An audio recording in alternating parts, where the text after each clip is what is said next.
La clé du casse-noisette.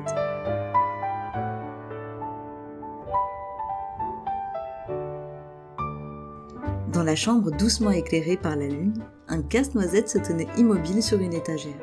Il avait fière allure avec sa tunique rouge, ses épaulettes dorées et ses bottes brillantes. Mais ce qui le rendait unique, c'était une petite clé de bois qui trônait fièrement dans son dos, fine et élégamment taillée. Cette clé, personne ne l'avait jamais tournée. Cette nuit-là, justement, Arthur n'arrivait pas à dormir. Il se glissa hors de son lit, attiré par cette lueur bleutée que la lune déposait sur le casse-noisette. Il tendit la main, hésita un instant, puis l'attrapa. C'était bien le même casse-noisette de bois, celui avec lequel il avait joué de nombreuses fois. Pourtant, sa petite main, cette fois-ci, toucha quelque chose d'inédit.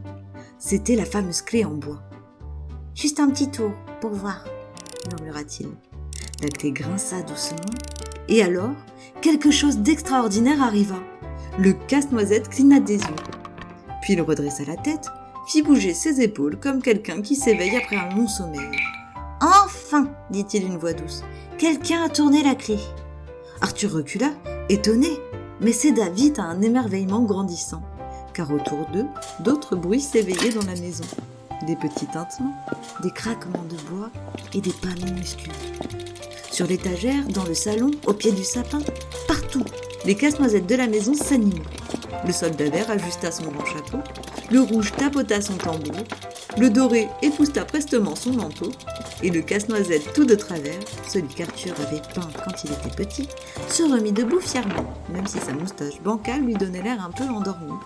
Ce fut le début d'un moment merveilleux.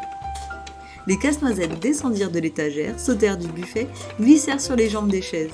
Certains marchaient au pas, comme une petite armée joyeuse, et d'autres dansaient maladroitement.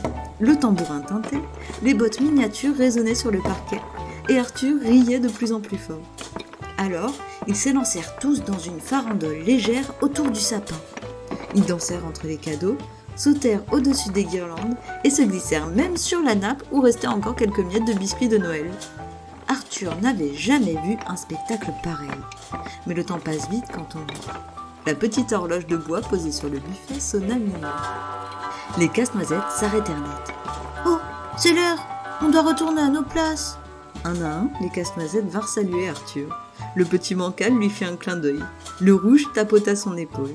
Puis ils reprirent chacun leur position, droits, immobiles, parfaitement sages, comme si rien ne s'était passé.